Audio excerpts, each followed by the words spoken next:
We are not quite finished with staff's presentation. So, Ms. Peter? Yes, Madam Chair, members of the board. As you know, the Air Resources Board and its staff have made science, and in particular health-based science, the guiding light for its programs. And the Research Division and Dr. Samet, as you just heard, presented an update on the health assessment studies which provide the scientific foundation for ARB's diesel regulations, including the truck rule. Part of the presentation a moment ago focused on ARB's November 2008 diesel PM report and a follow-up review by the academic peer reviewers who initially evaluated the validity of that report. And the second review was sparked by an egregious error. The lead ARB staffer falsely claimed he had a PhD, and this PhD credential was listed in the November report when it was presented to the board. Subsequently, it was determined that he did not have a PhD, and disciplinary action was taken. This misconduct is a matter of public record. Board Chairman Mary Nichols asked me to review the situation, asked me to give this report to the board. And it's important for the board and the public to know what's the effect of this misconduct on the legal validity of the truck rule and what steps ARB management has taken to assure this type of misconduct does not reoccur. And on a broader scale, the important question is what steps we'll take, both the staff and the management, to guarantee that the board is presented prior to any vote any information that either undercuts the accuracy of the data or questions the credibility of the staff preparing reports for the board. And in short, both the board and the public need to be able to rely on a transparent, open process in the formulation of the underlying studies and in the adoption of the regulations. And I'd like to address each of these points in turn. In connection with the legal validity of the truck rule, a question was raised whether the administrative record was adequate in terms of the underlying scientific research.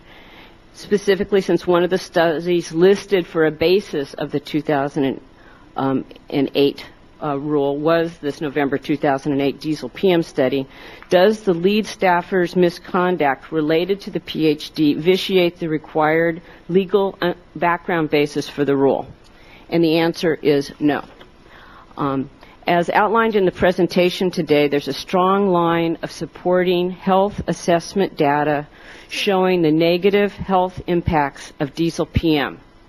Moreover, the peer reviewers of the November 2008 report were specifically asked to consider whether the staffer's misconduct affected the validity of the underlying study, and they concluded earlier this year it did not. A comment regarding the staffer's credentials was submitted in connection with the December 2008 truck rule, and the legally required final statement of reasons, or FSOR, responded to this comment, as well as to all the other comments that were filed on this regulation. This FSOR is presently over at the Office of Administrative Law for its review. And the FSOR sets out in detail all the background scientific studies, which meets the legal requirements for this background scientific data. Once the FSOR is approved by the Office of Administrative Law, it will then be made public. Now, although the false credentials are an anathema to ARB's principles, and although disciplinary action was taken against the employee who falsified his credentials, this error does not undercut the legal validity of the truck rule because there's a separate scientific justification for the rule. And in addition, Executive Officer Goldstein is going to discuss in a second one point, but he has directed that all of the credentials, the academic credentials of the staff, be confirmed and verified. And finally, I'd like to outline how we'll assure the board that the comments relating to data accuracy and staff credentials will be presented to the board before votes in the future. By necessity, the ARB staff summarizes and evaluates information for the board. We get thousands of comments sometimes on some of the regulations, and that's their job, is to summarize and evaluate. However, on the truck rule, it was an error not to bring to the board's attention the comment that an ARB staff member may not have his claimed PhD degree. Now, the comments for all of the regulations are filed with the board clerk and then provided by that staff to the program staff responsible for a particular regulation. Since the administrative staff for the regulations are in my chain of command, for future board items, we commit that any comment concerning data inaccuracy or ARB staff integrity will be highlighted for the board members' consideration before the vote. And I cannot discuss any specific matters related to the personal action in this public setting, but I'm happy to answer any other questions. But first, Mr. Goldstein would like to make a few additional remarks.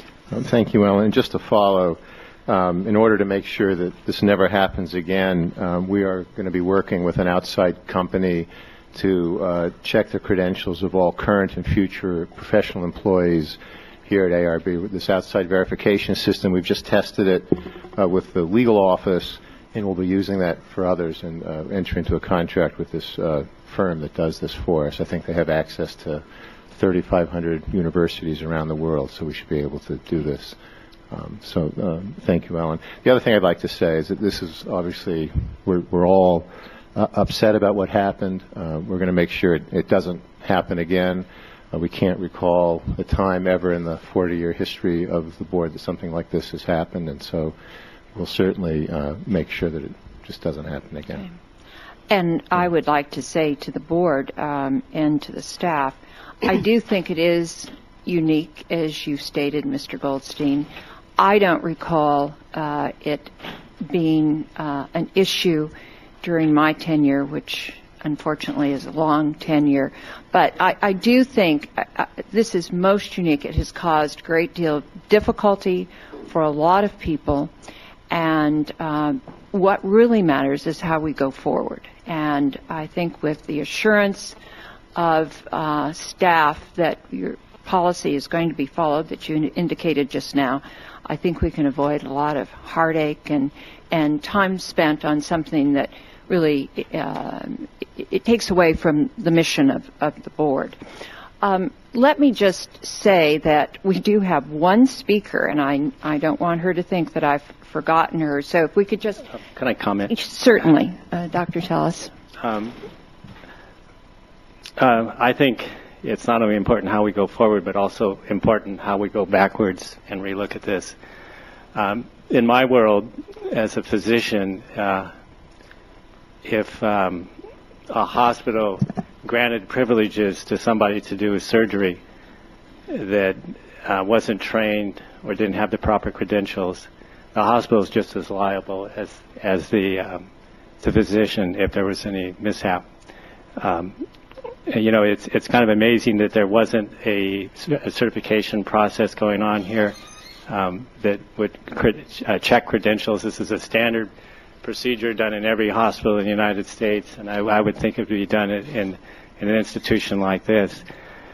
And despite the comments made today that there was a known fact that there was a falsification of credentials related to the methodology report, no one here has yet made the comment that the staff and board members knew of this falsification of credentials prior to the vote.